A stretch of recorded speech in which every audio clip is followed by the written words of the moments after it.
Hi, this is Rudy Jones of PalmettoStateBaseball.com. Welcome to the South Carolina College Baseball video recap for Saturday, April the 5th. There were 45 games in the state on Saturday. Let's take a look at what happened. For the second straight day, the state's NCAA Division I teams had a pretty good day. On Friday night, they went 9-1. On Saturday, they went 8-2. Let's take a look at what happened.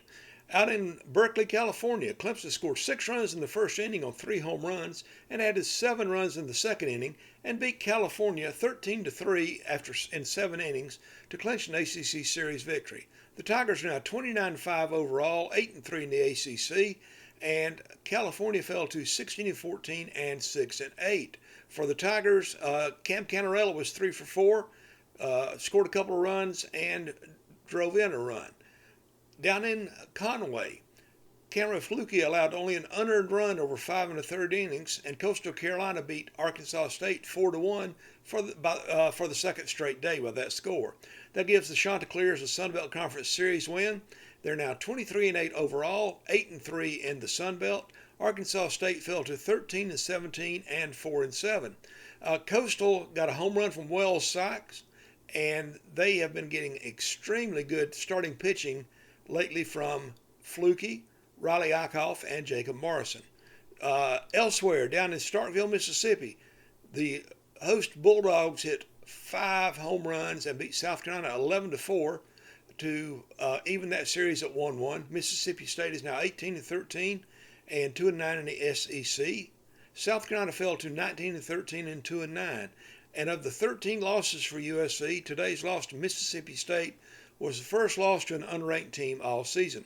Henry Casmar hit 2 home runs for the Gamecocks in that game today.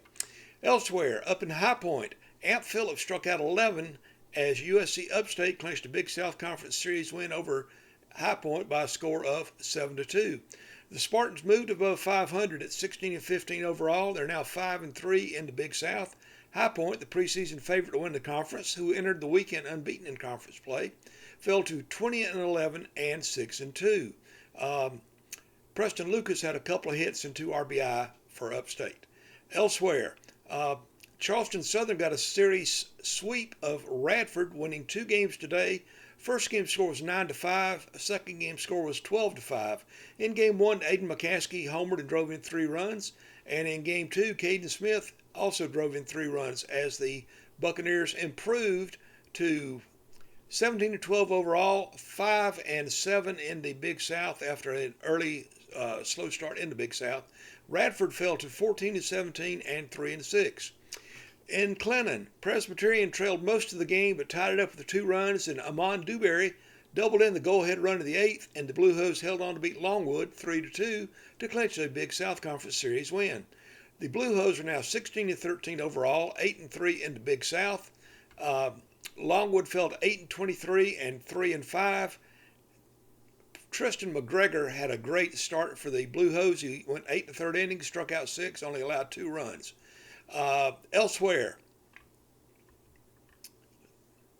Winthrop scored 8 runs in the 8th inning to come back and beat UNC Asheville 11-9 to clinch a series win in the Big South Conference. The Eagles are now 18-15 overall, 5-3 in the Big South. Asheville fell to 10-20 and 3-8. Up in New Jersey, College of Charleston held on to beat Monmouth 6-5 to clinch a Coastal Athletic Association series win. They were supposed to play 2 games today, but they changed it back to a single game. They'll play the final game tomorrow. The Cougars are now 18-11 overall, 5-3 in the CAA. Monmouth fell to 16-15 and 3-5. Ryder Popple, I'm not sure how you pronounce it, Poppell, hit his first career home run, and it was a grand slam as part of a 9-run 5th inning, and the Citadel beat Western Michigan for the second straight day. Today's score was 11-3. The Bulldogs are now 18-14 overall, and they got a good start from George Derek Floyd. He got the win, went 6 innings, allowed 2 runs, and struck out 2. Up in Spartanburg, Sanford run-ruled Wofford for the second straight day. Today it was 19-5 in 8 innings.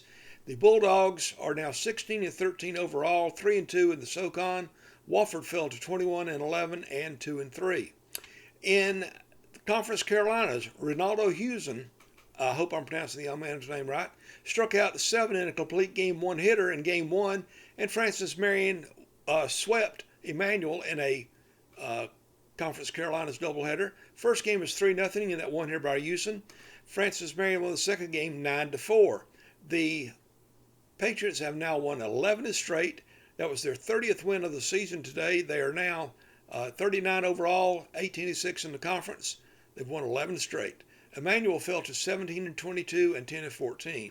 Up in Mount Olive, North Greenville stretched its winning streak to 8 as they finished off a sweep of Mount Olive in Conference Carolinas play. Final score was 8-5. The Trailblazers are now 22-8, 17-7 in the conference. Mount Olive, which has lost 7 straight, is 20-16 and 11-10. Barton rallied in both games to complete a doubleheader and series sweep of Erskine up in Wilson, North Carolina. The first game score was 10-9 in favor of the Bulldogs. Second game score was 10-6. Erskine fell to 16-22 overall, 5-16 in the conference. Barton improved to 26-12 and 17-7. Southern Wesleyan suffered a doubleheader sweep at the hands of Wingate in a non-conference matchup. Wingate won the first game 14-4 in 7 innings. They took the second game 11-6. The Warriors fell to 8-31 with that doubleheader sweep.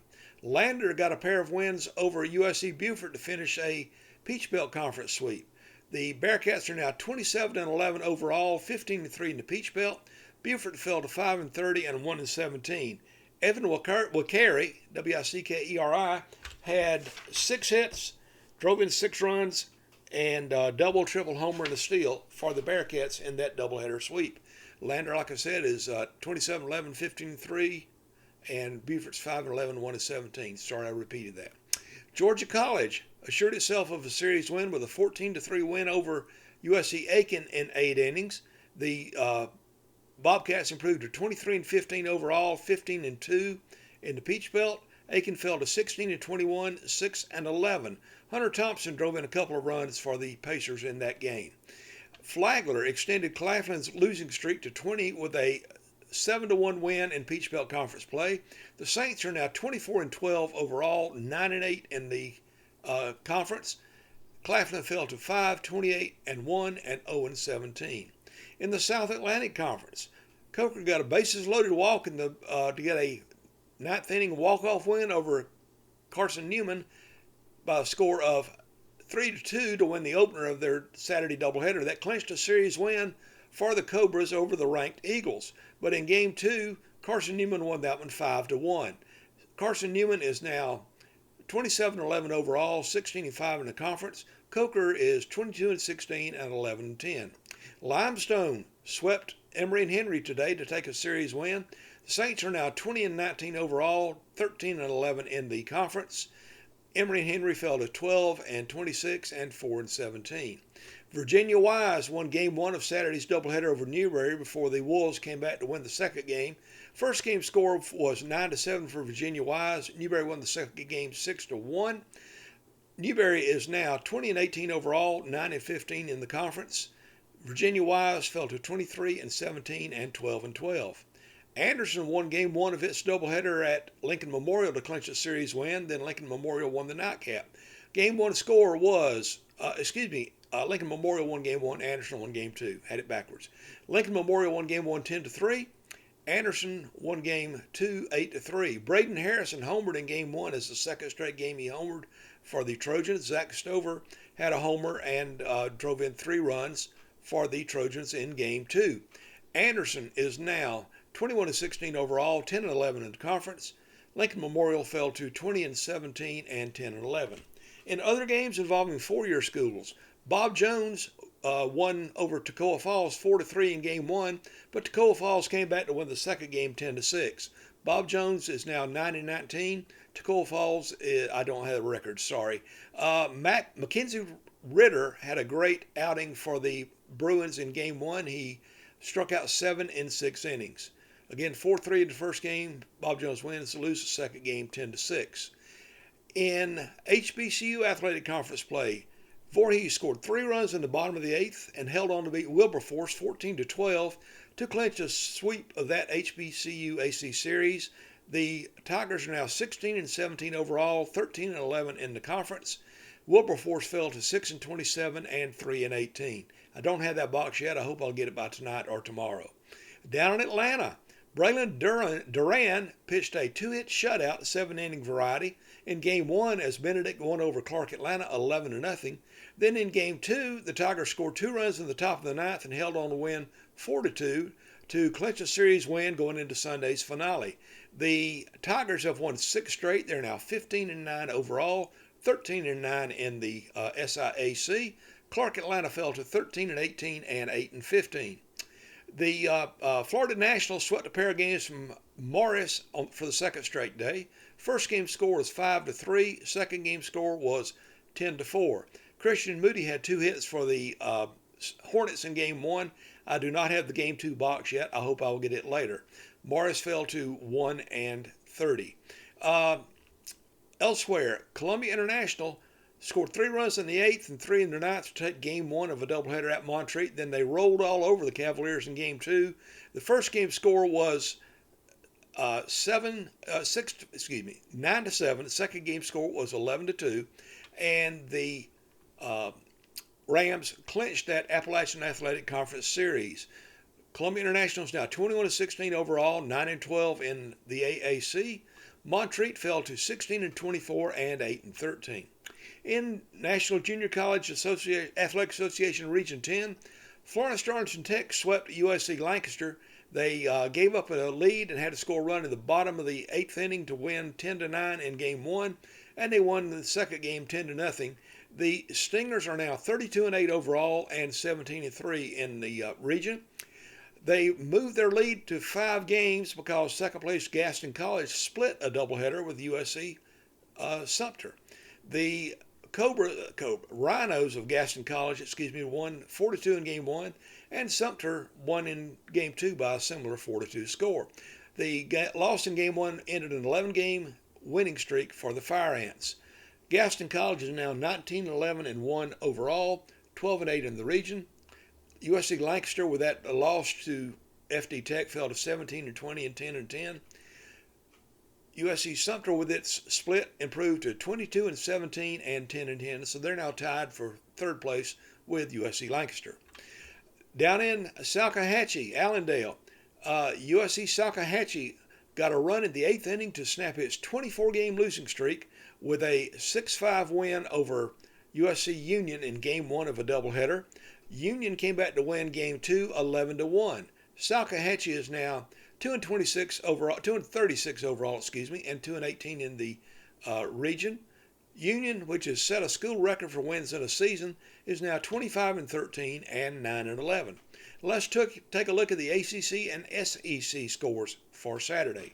Georgia Tech beat Stanford 10-3. NC State beat Virginia 9-2. North Carolina beat Duke 8-7 in 14 innings. Virginia Tech beat Notre Dame 6-1. Wake Forest beat Florida State 12-0, and the Boston College at Louisville game was postponed because of rain. ACC standings: Clemson and Florida State now share the lead at 8-3. Florida State is at 10-4.